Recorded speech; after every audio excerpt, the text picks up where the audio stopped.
मैं तुमसे एक बात पूछना चाहता हूं।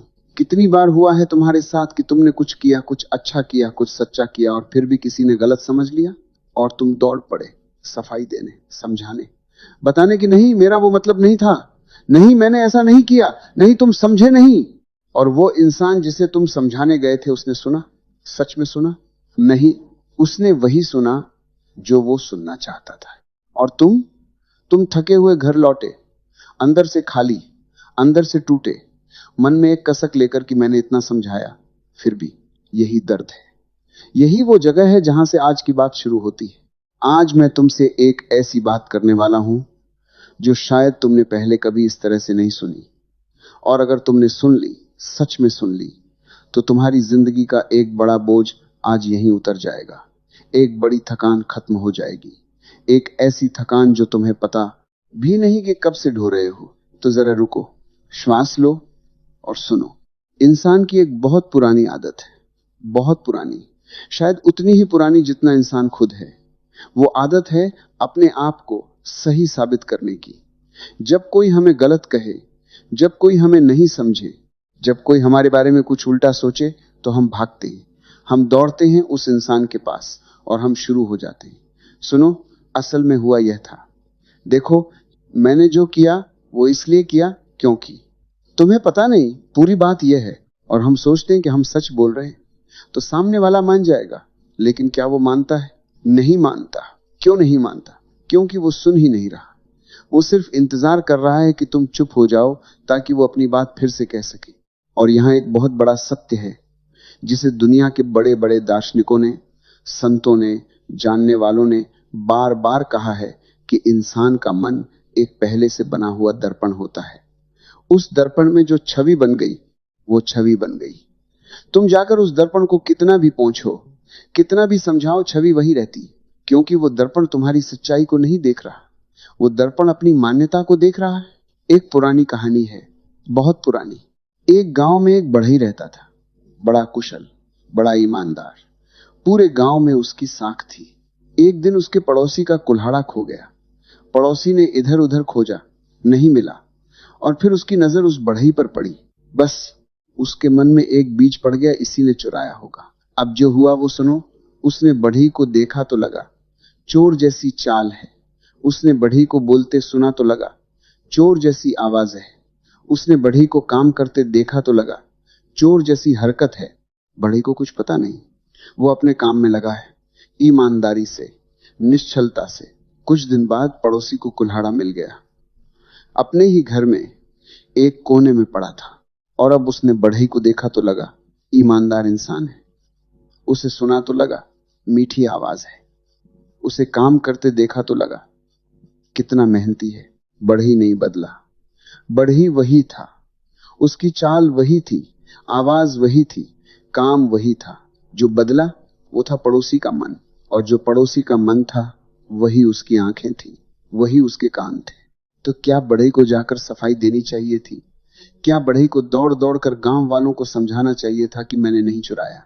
सोचो, अगर बढ़ई जाता और सफाई देता तो पड़ोसी क्या सोचता? पड़ोसी सोचता देखो घबरा गया, चोर की दाढ़ी में तिनका। सफाई देना खुद एक गुनाह जैसा दिखता। यही विडंबना है, यही जीवन का सबसे बड़ा विरोधाभास है। जितना तुम सफाई देते हो उतना सामने वाले का शक गहरा होता है। जितना तुम समझाते हो उतना सामने वाला अपनी जगह पर और मजबूती से खड़ा हो जाता है। जितना तुम दौड़ते हो उतना तुम थकते हो, और वो वहीं खड़ा रहता है। तो क्या करें? चुप रहें, कुछ न बोले? रुको, जल्दी मत करो निष्कर्ष पर। यह बात उतनी सरल नहीं है और उतनी कठिन भी नहीं है। लेकिन पहले एक और गहरी बात, तुमने कभी सोचा ये सफाई देने की जरूरत आती कहां से है? ये इतनी बेचैनी क्यों होती है जब कोई गलत समझे? ये बेचैनी आती है एक बहुत गहरी जगह से। वो जगह है हमारी अपनी असुरक्षा, हमारा अपना डर। डर कि अगर यह इंसान मुझे गलत समझता रहा तो मेरी छवि खराब हो जाएगी। अगर इसने और लोगों को बताया तो सब मुझे बुरा समझेंगे। अगर मैंने सफाई नहीं दी तो लोग मान लेंगे कि मैं सच में गलत हूं। ये डर ही तुम्हें दौड़ाता है। और जानते हो ये डर कहां से आया? ये डर इसलिए आया क्योंकि कहीं ना कहीं तुम खुद अपनी नजरों में पूरी तरह मजबूत नहीं खड़े हो।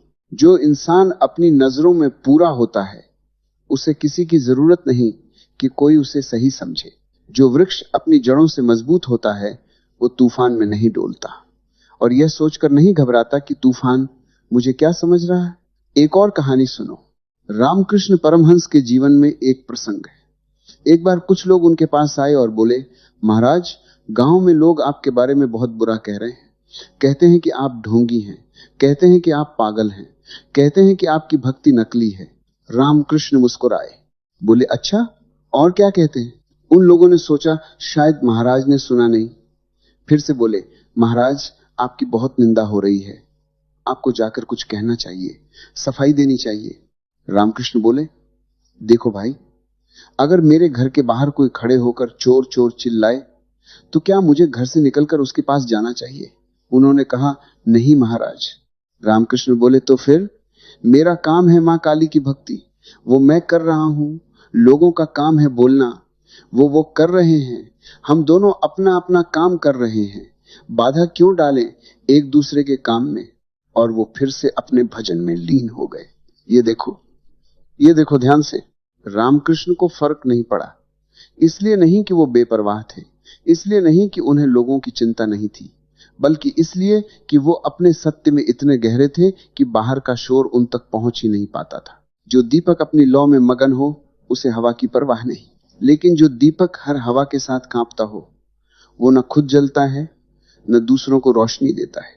तो ये सवाल है, तुम किस तरह के दीपक हो? और ज्यादा जरूरी सवाल, तुम किस तरह के दीपक बनना चाहते हो? अब एक और सत्य, लोग वही सुनते हैं जो सुनना चाहते हैं। यह बात सिर्फ एक कड़वा सत्य नहीं है, यह एक वैज्ञानिक सत्य भी है। मनोविज्ञान इसे कहता है कॉन्फर्मेशन बायस। यानी इंसान का मन पहले से एक धारणा बना लेता है और फिर वो उसी धारणा के पक्ष में सबूत ढूंढता है। जो उसकी धारणा के विरुद्ध हो वो उसे दिखता ही नहीं। तुम उसके सामने जाकर सच बोलो, वो सुनेगा नहीं। तुम उसके सामने जाकर सबूत रखो, वो उसे भी अपने खिलाफ मोड़ लेगा। तुम उसके सामने जाकर रो पड़ो, वो कहेगा ड्रामा कर रहा है, क्योंकि उसने तय कर लिया है। और जब कोई तय कर ले तो तुम्हारी कोई भी बात उसे नहीं बदल सकती। सिर्फ समय बदल सकता है, सिर्फ उसकी अपनी अनुभव बदल सकती है, सिर्फ जीवन उसे सिखा सकता है, तुम नहीं। तो जब तुम जाकर सफाई देते हो, तुम सिर्फ अपना समय बर्बाद नहीं करते, तुम अपनी ऊर्जा बर्बाद करते हो, अपनी शांति बर्बाद करते हो, अपना आत्मसम्मान बर्बाद करते हो। और बदले में मिलता क्या है? और ज्यादा निराशा, और ज्यादा थकान, और ज्यादा दर्द। यह सौदा कैसा है? सोचो, एक बार एक राजा था, बड़ा न्यायप्रिय, बड़ा धर्मात्मा। उसके राज्य में सब सुखी थे, लेकिन उसके कुछ दरबारी थे जो उससे जलते थे। उन्होंने एक दिन राजा के कान भरे, महाराज, प्रजा कहती है कि आप बहुत कठोर हैं, आप प्रजा का दुख नहीं देखते। राजा को लगा ये गलत है, मैं तो हमेशा प्रजा के लिए सोचता हूं, मुझे जाकर सफाई देनी चाहिए। वो निकला, गांव गांव घूमा, लोगों को समझाया, नहीं, मैं ऐसा नहीं हूं, देखो मैंने यह किया वो किया। लेकिन जो दरबारी उसके खिलाफ थे वो भी गांव गांव घूमे और उन्होंने कहा, देखो, राजा खुद आया है सफाई देने, मतलब कुछ तो है। राजा की सफाई ने उसे कमजोर दिखाया, राजा की सफाई ने शक को और गहरा किया। जबकि अगर राजा अपने सिंहासन पर बैठकर बस अपना काम करता रहता तो उसका काम ही उसकी सफाई होती, उसके कर्म ही उसके जवाब होते। कर्म बोलते, शब्द नहीं। जो इंसान अपने काम में लगा रहता है उसे सफाई नहीं देनी पड़ती, उसका काम खुद बोलता है, धीरे धीरे लेकिन स्थायी रूप से। और जो इंसान सफाई देने में लग जाता है वो काम करना भूल जाता है और बिना काम के उसके पास कोई जवाब नहीं बचता। अब मैं तुमसे एक बात और पूछना चाहता हूं, क्या हर रिश्ते में सफाई देने की जरूरत पड़ती है या सिर्फ कुछ खास रिश्तों में? सोचो, जब तुम्हारे घनिष्ठ मित्र को लगे कि तुमने कुछ गलत किया तो तुम सफाई देते हो या नहीं देते हो? जब कोई अजनबी तुम्हारे बारे में गलत सोचे तो तुम क्या करते हो? शायद ध्यान नहीं देते। तो फर्क क्यों? क्योंकि जो रिश्ता है उसमें तुम्हारी छवि दांव पर होती है। जहां तुम्हारी छवि दांव पर होती है वहां तुम्हारा अहंकार दांव पर होता है, और अहंकार को चोट लगे तो वो तुरंत दौड़ता है। यह अहंकार की लड़ाई है। सफाई देना अक्सर सच्चाई स्थापित करने की कोशिश नहीं होती, अक्सर अहंकार की रक्षा करने की कोशिश होती है। मैं गलत नहीं हूं, मुझे गलत नहीं समझा जाना चाहिए, मेरी छवि खराब नहीं होनी चाहिए। ये मैं, ये मेरी, ये मुझे, ये सब अहंकार है। और अहंकार की रक्षा में जितनी ऊर्जा जाती है वो ऊर्जा जीवन को सुंदर बनाने में नहीं जाती। ये ऊर्जा की बर्बादी है, सबसे महंगी बर्बादी, क्योंकि समय वापस नहीं आता। जो पल तुमने किसी को समझाने में लगाया वो पल गया हमेशा के लिए। और तुम्हें उस पल के बदले में क्या मिला? उस इंसान की समझ नहीं, उसकी स्वीकृति नहीं, बस थकान, बस खालीपन, बस एक कसक। क्या ये उचित व्यापार है? अब एक और बहुत गहरी बात। भगवत गीता में कृष्ण ने अर्जुन से कहा, कर्म कर, फल की चिंता मत कर। यह सिर्फ कर्म और फल की बात नहीं है, यह बात इससे भी गहरी है। कर्म कर मतलब अपना काम कर, फल की चिंता मत कर मतलब लोग क्या सोचते हैं, क्या कहते हैं, क्या मानते हैं, इसकी चिंता मत कर। लेकिन हम करते क्या है? हम कर्म कम करते हैं और फल की यानी लोगों की राय की बहुत ज्यादा चिंता करते हैं। हम अपने काम में कम समय देते हैं और लोगों को समझाने में ज्यादा समय देते हैं। ये उल्टी गंगा है, ये जीवन को उल्टा जीना है। सीधा जीवन यह है, अपना काम करो पूरी निष्ठा से, पूरी ईमानदारी से, और बाकी जो है उसे परमात्मा पर छोड़ दो या समय पर छोड़ दो। समय बहुत बड़ा न्यायाधीश है। समय सब कुछ स्पष्ट कर देता है। जिसे आज लोग गलत समझ रहे हैं, कल वही लोग उसे सही मानेंगे, और जिसे आज लोग सही मान रहे हैं, कल वही लोग उसे गलत ठहराएंगे। यह संसार का स्वभाव है, यह लहरों का खेल है। तुम लहर के साथ बहना चाहते हो या किनारे पर खड़े रहना चाहते हो? लहर के साथ बहे तो कभी ऊपर, कभी नीचे, कभी सही, कभी गलत, कभी माना, कभी नहीं माना। किनारे पर खड़े रहे तो लहरें आएंगी, जाएंगी, तुम वहीं रहोगे, स्थिर, शांत, अपने में। यह स्थिरता, यह शांति, यही साधना है, यही असली जीवन है। एक और कहानी है, यह कहानी मेरे मन के बहुत करीब है। एक बार एक संत थे, छोटे से गांव में रहते थे, सादा जीवन, लेकिन उनकी वाणी में ऐसा कुछ था कि जो भी सुनता बदल जाता। एक दिन गांव के सबसे धनी आदमी ने उनके बारे में अफवाह फैलाई। यह संत नकली है, इनके पास कोई शक्ति नहीं, ये सिर्फ लोगों को बेवकूफ बनाते हैं। कुछ शिष्यों ने आकर संत को बताया। संत को पता चला। शिष्यों ने कहा, गुरुजी, आपको जाकर उस धनी आदमी से मिलना चाहिए, उसे समझाना चाहिए। संत मुस्कुराए, बोले, मान लो तुम्हारे घर के बाहर एक कुत्ता भौंक रहा है, तुम क्या करोगे? शिष्य बोले, अंदर चले जाएंगे। संत बोले, या फिर तुम भी भौंकोगे उसके साथ? शिष्य हंस पड़े। संत बोले, जब कुत्ते के साथ भौंकना नहीं तो फिर उस धनी आदमी को जवाब देने क्यों जाऊं? मेरा काम है भक्ति करना, लोगों की सेवा करना, वो मैं कर रहा हूं। उसका काम है अफवाह फैलाना, वो कर रहा है। कल समय आएगा, सब पता चल जाएगा। और सच में 3 महीने बाद उस धनी आदमी के घर में भारी संकट आया और वो खुद उन संत के पास आया। पैर पकड़कर बोला, मुझे क्षमा करें, मैंने आपके बारे में गलत कहा। संत ने क्षमा किया, बिना एक भी उलाहने के, क्योंकि वो रुके थे, वो शांत थे। उन्होंने अपनी ऊर्जा बर्बाद नहीं की थी और इसीलिए उनके पास क्षमा करने की भी शक्ति थी। जो इंसान सफाई देने में अपनी सारी शक्ति लगा देता है, उसके पास क्षमा करने की, आगे बढ़ने की, जीवन को सुंदर बनाने की शक्ति नहीं बचती। ये ऊर्जा का नियम है। ऊर्जा एक है, जहां लगाओगे वहां जाएगी। तो सवाल यह है, तुम अपनी ऊर्जा कहां लगाना चाहते हो? उन लोगों को समझाने में जो समझना नहीं चाहते, या उस जीवन को बनाने में जो तुम सच में जीना चाहते हो? ये तुम्हारा चुनाव है और ये चुनाव तुम्हें हर दिन करना पड़ता है, हर पल। जब कोई गलत बात कहे और तुम्हारे अंदर से आवाज उठे, जाओ, सफाई दो। उस पल तुम्हें रुकना है, बस एक पल, और खुद से पूछना है, क्या यह सफाई देना जरूरी है? क्या इससे कुछ बदलेगा, या ये सिर्फ मेरे अहंकार की रक्षा है? और अगर जवाब ये आए नहीं, इससे कुछ नहीं बदलेगा, तो उस पल श्वास लो और आगे बढ़ जाओ। ये बड़ी साधना है, ये बड़ी शक्ति है। चुप रहना ये कमजोरी नहीं है। चुप रहना ये वो शक्ति है जो बहुत कम लोगों में होती है। जो चुप रह सकता है वो सोच सकता है, जो सोच सकता है वो सही निर्णय ले सकता है, जो सही निर्णय ले सकता है वो सही जीवन जी सकता है, और जो सही जीवन जीता है उसे किसी को कुछ बताने की जरूरत नहीं पड़ती। उसका जीवन खुद बोलता है, उसकी शांति खुद बोलती है, उसका आनंद खुद बोलता है। अब एक बात और जो शायद तुम्हें थोड़ी चौंकाएगी। कभी कभी हम सफाई देते हैं और हम सोचते हैं कि हम दूसरे के लिए कर रहे हैं। मैं चाहता हूं कि उसे सच्चाई पता हो, मैं चाहता हूं कि वो समझे, लेकिन सच में हम खुद के लिए करते हैं। हम सहन नहीं कर सकते कि कोई हमें गलत समझे। हम सहन नहीं कर सकते कि हमारी छवि खराब हो। हम सहन नहीं कर सकते कि कोई हमारे बारे में गलत धारणा रखे। ये सहन न कर पाना, ये कमजोरी है। और इस कमजोरी को हम ढंकते हैं सच्चाई स्थापित करने के नाम से। लेकिन अंदर से अगर सच में देखो तो ये अहंकार है, ये भय है, ये असुरक्षा है। जब तुम ये देख लो तो बहुत कुछ बदल जाता है। जब तुम देख लो कि मैं सफाई देने जा रहा हूं क्योंकि मैं डरा हुआ हूं, कमजोर हूं, तो तुम खुद ही रुक जाते हो। क्योंकि कोई भी इंसान कमजोरी से नहीं जीना चाहता, सब शक्ति से जीना चाहते हैं।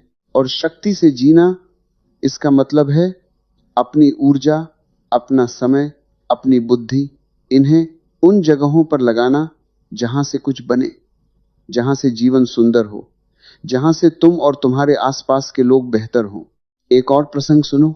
महाभारत में एक बहुत महत्वपूर्ण क्षण है जब युधिष्ठिर जुए में सब कुछ हार गए, द्रौपदी को भी दांव पर लगा दिया और द्रौपदी का चीरहरण हो रहा था भरी सभा में, और पांचों पांडव वहां थे। द्रौपदी ने बार बार पूछा, क्या यह न्याय है, क्या यह धर्म है? कोई जवाब नहीं दे सका। लेकिन जब द्रौपदी ने भगवान को पुकारा, जब उसने सब कुछ छोड़ दिया, तब चमत्कार हुआ। यह बात यहां इसलिए कही क्योंकि जब इंसान इंसान से सफाई मांगना बंद करता है और परमात्मा पर भरोसा करता है, तब कुछ अलग ही होता है। जब तुम लोगों को समझाने की कोशिश छोड़ते हो और अपने कर्म, अपनी निष्ठा, अपने सत्य पर भरोसा करते हो, तब जीवन खुद तुम्हारे लिए बोलना शुरू करता है। यह आस्था है। यह वो आस्था नहीं जो मंदिर में जाकर माथा टेकने से होती है। यह वो आस्था है जो अपने सत्य पर, अपने कर्म पर, जीवन की न्याय प्रक्रिया पर होती है। और जिसके पास ये आस्था है वो कभी नहीं दौड़ता किसी को समझाने के लिए, क्योंकि वो जानता है सत्य को सफाई नहीं देनी पड़ती। सूरज को यह नहीं कहना पड़ता मैं चमक रहा हूं, फूल को यह नहीं कहना पड़ता मुझ में सुगंध है, नदी को यह नहीं कहना पड़ता मैं बह रही हूं। वो बस होते, और उनका होना खुद बोलता है तुम भी बस हो जाओ, बस बनो, बस करो, और बाकी बाकी होने दो। अब एक और बहुत व्यावहारिक बात, तुम कह सकते हो लेकिन अगर कोई मेरे बारे में गलत बात फैलाए और मैं चुप रहूं तो नुकसान होगा ना, लोग मानेंगे ना कि मैं सच में गलत हूं? ये सवाल वाजिब है। और इसका जवाब यह है कि दो तरह के लोग होते हैं। एक वो जो पहले से तुम्हारे बारे में धारणा बना चुके हैं, इन्हें कोई भी सफाई काम नहीं आएगी। ये वो सुनेंगे जो सुनना चाहते हैं। दूसरे वो जो अभी तुम्हारे बारे में तय नहीं कर पाए, जो देख रहे हैं, जो समझने की कोशिश कर रहे हैं। और इन दूसरे लोगों को तुम्हारी सफाई नहीं चाहिए, इन्हें तुम्हारा व्यवहार चाहिए, तुम्हारा कर्म चाहिए, तुम्हारी शांति चाहिए। जब ये लोग देखते हैं कि कोई तुम पर इल्जाम लगा रहा है और तुम शांत हो, तुम अपने काम में लगे हो, तुम बिना उत्तेजित हुए आगे बढ़ रहे हो, तो वो खुद समझ जाते हैं शांति सबसे बड़ा जवाब है, शांति सबसे बड़ी सफाई है। और जो पहले वाले लोग हैं, जो पहले से तय कर चुके हैं, उनकी परवाह मत करो, क्योंकि वो कभी नहीं बदलेंगे। कम से कम तुम्हारी सफाई से तो बिल्कुल नहीं। तो किसके लिए दौड़ रहे हो? किसके लिए थक रहे हो? किसके लिए अपनी रातें जगा रहे हो, अपनी नींद खराब कर रहे हो, अपना स्वास्थ्य गंवा रहे हो? उनके लिए जो सुनना ही नहीं चाहते। ये कहां का बुद्धिमानी है? और देखो, इसमें उन लोगों का दोष भी नहीं है। वो भी उसी तरह बने हैं जैसे तुम बने हो, अपने अनुभवों से, अपने संस्कारों से, अपनी परवरिश से। उनका मन भी उनकी अपनी यात्रा में है। वो भी उतने ही सीमित हैं जितने हम सब हैं। तो उन पर क्रोध नहीं, उन पर दया, लेकिन उनके लिए अपना जीवन बर्बाद नहीं।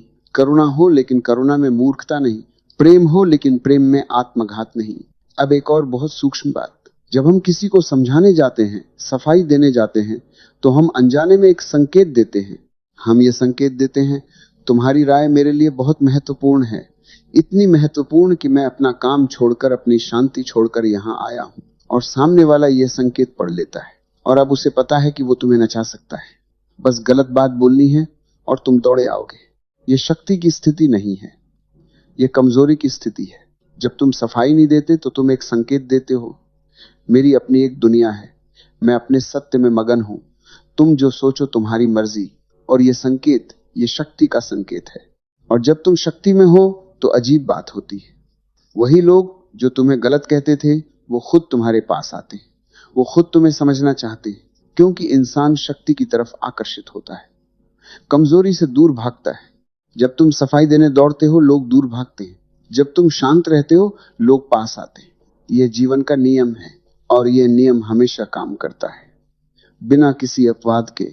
एक और बहुत जरूरी बात जो मैं कहना चाहता हूं, इस सब का मतलब यह नहीं कि तुम हमेशा चुप रहो, हमेशा मौन रहो, हर बात को नजरअंदाज करो। कुछ बातें हैं जिन्हें स्पष्ट करना जरूरी है। अगर कोई तथ्यात्मक गलती हो, कोई महत्वपूर्ण बात गलत समझी गई हो और उसे सुधारने से किसी का भला हो सकता हो तो बोलो, शांति से, स्पष्टता से। एक बार, बस एक बार। अगर उसने सुना अच्छा, अगर नहीं सुना ठीक है, तुमने अपना धर्म निभाया, बात वहीं खत्म। दोबारा मत जाओ, तीसरी बार मत जाओ, उसी को अलग अलग तरीके से समझाने की कोशिश मत करो। एक बार सच बोलो, पूरी शांति से, पूरी स्पष्टता से, और फिर उसे उसके हाल पर छोड़ दो। बाकी उसकी जिम्मेदारी। तुम्हारी जिम्मेदारी थी सच कहना, तुम्हारी जिम्मेदारी नहीं थी उसे मनवाना। यह फर्क बहुत महत्वपूर्ण है। सच कहना तुम्हारे हाथ में है, मनवाना तुम्हारे हाथ में नहीं। जो हाथ में नहीं उसकी चिंता क्यों? जो हाथ में है उसे पूरी ताकत से करो, और जो हाथ में नहीं उसे जाने दो। यही स्वतंत्रता है, यही मुक्ति है। अब एक बहुत व्यक्तिगत बात, तुम्हारे जीवन में कोई ऐसा इंसान है ना, जिसके लिए तुम बहुत कुछ करते हो, जिसकी परवाह करते हो, और जो फिर भी गलत समझता है? वो इंसान पत्नी हो, पति हो, माँ हो, बाप हो, भाई हो, बहन हो, मित्र हो, कोई भी, और तुमने उसे बार बार समझाने की कोशिश की और वो नहीं समझा, और अब तुम थके हुए हो, अंदर से टूटे हुए हो। तो ये सुनो, उसका न समझना तुम्हारी विफलता नहीं है, यह उसकी अपनी सीमाओं का परिणाम है। हर इंसान उतना ही देख सकता है जितना उसकी चेतना की परिधि है, जितनी उसकी समझ विकसित हुई है। तुम उसकी परिधि नहीं बदल सकते, वो परिधि समय के साथ बदलती है, अनुभव के साथ बदलती है। इसलिए उसे समझाने की कोशिश में अपनी ऊर्जा लगाना, ये ऐसा है जैसे तुम किसी बीज को खींचकर पेड़ बनाने की कोशिश करो। बीज अपने समय पर पेड़ बनेगा, खींचने से नहीं बनेगा, खींचने से टूट जाएगा। उसे बढ़ने का समय दो, उसे अनुभव करने दो, और तुम अपनी ऊर्जा अपने जीवन में लगाओ। उसके साथ प्रेम रखो, करुणा रखो, लेकिन उसके न समझने को अपनी जिंदगी का बोझ मत बनाओ। तुम्हारी जिंदगी तुम्हारी है, और यह जिंदगी बहुत छोटी है, बहुत कीमती है। इसे किसी को समझाने में नहीं जाने देना। एक और बात जो शायद तुम्हारे मन में कहीं है, कभी कभी हम सोचते हैं, अगर मैंने सफाई नहीं दी तो क्या मैं कायर नहीं हूं, क्या मैं हार नहीं मान रहा? यह सोच बहुत गलत है। हार मानना यह है जब तुम अंदर से टूट जाओ, जब तुम्हारा सत्य तुम्हें छोड़ दे, जब तुम खुद को गलत मान लो। चुप रहना यह हार नहीं है, यह बुद्धिमानी है, यह शक्ति है। जो नदी पत्थर से नहीं लड़ती वो कायर नहीं होती, वो पत्थर के आसपास बह जाती है और आगे पहुंच जाती है। जो सूरज बादलों से नहीं लड़ता वो कायर नहीं होता। बादल हटते हैं और सूरज वहीं होता है। तुम भी बादलों से मत लड़ो, बादल आएंगे जाएंगे, तुम बस रहो अपनी चमक में, अपनी गर्मी में, अपने सत्य में, और देखो जीवन क्या होता है। तो अब आते हैं उस जगह पर जहां से यह सब शुरू हुआ था। वो दर्द, वो थकान, वो कसक जो हर बार तब होती है जब कोई गलत समझता है और तुम दौड़ते हो और वो नहीं मानता, और तुम और ज्यादा टूटते हो। ये चक्र आज तोड़ना है, और ये चक्र टूटता है एक छोटी सी समझ से। वो समझ ये है कि दूसरों की स्वीकृति के बिना भी मैं पूरा हूं, दूसरों की स्वीकृति के बिना भी मेरा सत्य सत्य है, दूसरों की स्वीकृति के बिना भी मेरा जीवन जीने योग्य है। दूसरों की स्वीकृति ये एक बाहरी चीज है, और जो इंसान बाहरी चीजों पर अपनी खुशी टिकाता है वो कभी खुश नहीं रह सकता, क्योंकि बाहरी चीजें हमेशा बदलती रहती हैं। खुशी, असली खुशी अंदर से आती है, शांति, असली शांति अंदर से आती है। और जब तुम अंदर से भरे होते हो तो बाहर कोई कुछ भी कहे तुम नहीं डोलते। यही लक्ष्य है, यही साधना है। और यह साधना कोई मंदिर में नहीं होती, यह साधना रोज के जीवन में होती है। जब कोई गलत बोले और तुम चुप रहो, यह साधना है।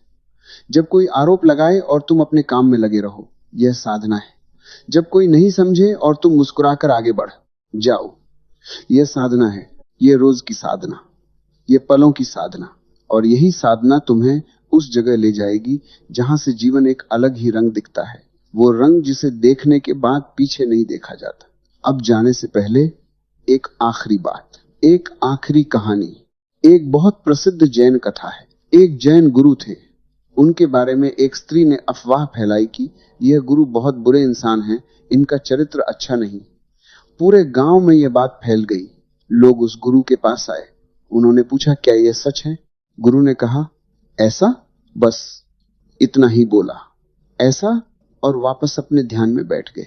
कुछ वर्ष बाद सच सामने आया। अफवाह गलत थी। उस स्त्री ने खुद आकर माफी मांगी। गांव वाले गुरु के पास आए। गुरुजी, हमने गलत समझा, हम माफी चाहते हैं। गुरु ने कहा, ऐसा? बस इतना ही। न जब आरोप लगा तब कोई हलचल, न जब माफी आई तब कोई उत्साह, क्योंकि वो दोनों से परे थे। वो न आरोप से हिले न माफी से। यही स्थिरता, यही स्वतंत्रता। और तुम, क्या तुम इस स्थिरता की तरफ जाना चाहते हो? क्या तुम इस थकान से मुक्त होना चाहते हो? क्या तुम वो जीवन जीना चाहते हो जहां तुम्हारी शांति किसी के हाथ में नहीं है? अगर हां, तो आज से एक संकल्प लो। आज से जब भी कोई गलत समझे, एक पल रुकोगे, श्वास लोगे और खुद से पूछोगे, क्या यह सफाई देना जरूरी है या मेरा कर्म खुद बोलेगा? और अगर जवाब यह आए, मेरा कर्म बोलेगा, तो मुस्कुराओ और आगे बढ़ जाओ। यह छोटा सा बदलाव, यह तुम्हारी जिंदगी बदल देगा, धीरे धीरे लेकिन पक्का। और एक दिन तुम पाओगे कि वो थकान जो हमेशा रहती थी वो नहीं है। वो कसक जो हर रात सोने नहीं देती थी वो नहीं है। वो बेचैनी जो लोगों के बीच रहकर भी अकेला महसूस कराती थी वो नहीं है। बदले में क्या होगा? एक अजीब शांति, एक अजीब हल्कापन, जैसे बरसों से पीठ पर जो बोझ था वो उतर गया। और तुम जाओगे उस जीवन की तरफ जो तुम्हारा असली जीवन है। वो जीवन जो सिर्फ तुम्हारा है, किसी की राय से नहीं बना, किसी की स्वीकृति से नहीं बना, किसी के सोचने से नहीं बना, बस तुम्हारे अपने सत्य से बना, तुम्हारे अपने कर्म से बना, तुम्हारे अपने प्रेम से बना। यही जीवन है, यही असली जीवन है। और यह जीवन तुम्हारा इंतजार कर रहा है। बस एक कदम, आज, अभी, इसी पल सफाई देना बंद करो, अपना काम शुरू करो और देखो जीवन कैसे खिलता है। जैसे बरसात के बाद मिट्टी से फूल निकलते हैं वैसे, जैसे रात के बाद सुबह आती है वैसे, अपने आप, बिना किसी प्रयास के।